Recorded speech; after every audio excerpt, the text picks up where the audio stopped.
Welcome po sa Panlasa ni Kuya Jay.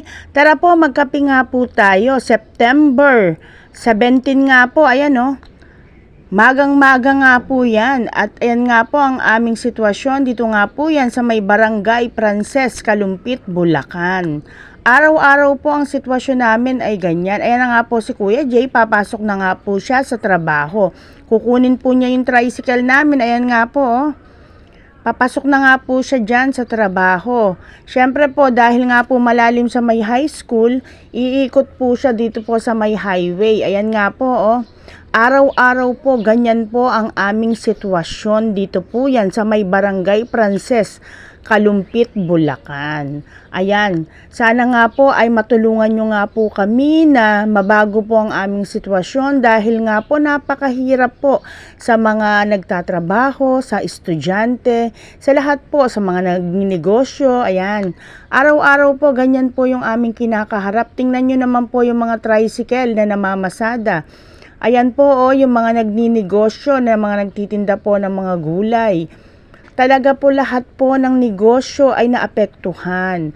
Yung pong mga mag-aaral ay wala nga pong pasok ngayon dito po sa Frances High School dahil nga po sa sobrang lalim po. At ayan nga po yung papunta nga po dito po sa amin. Siyempre po sinilip namin yung aming bahay. Yung pong aming mga halaman talaga nga pong alana naman. Dahil nga po marami na naman nalubog. Ang aming pong bahay ay talaga naman nga pong tinubuan na po ng mga damo-damo ng mga lahat po ng lumot. Yung aming pinto ay pasira na din dahil nga po nabubulok na. Ayan nga po oh, at kagabi nga po nakakatakot dahil nga po muntik na makuryente si Kuya Jay dahil nga po basa pa po pala yung wire namin. Ayan po.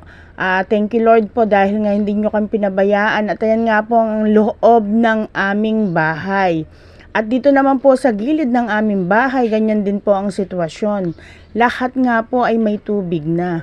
Nakakalungkot lang po dahil po yung pinangarap naming bahay ay ganito na nga po ang sitwasyon. Wala na pong bahay dito sa lugar namin na hindi po nalalagyan ng tubig.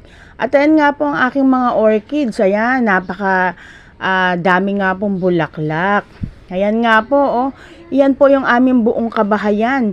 Pasira na nga po ang aming bahay dahil nga po sa sobrang daming tagal ng tubig. Ayan yung mga lumot. At ito nga po, dito po yan sa may tindahan namin. Pag uwi ko nga po dito, ayan, kumakain naman po yung dalawa, si Sandy at si Bianca. Parang wala silang problema. At syempre, ito naman pong hamster ni Faith. Nakita ko, nanganak na nga pala.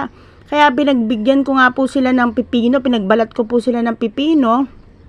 At ayan nga oh, ang lakas kumain. Ang dami pong naging anak ng hamster ni Faith.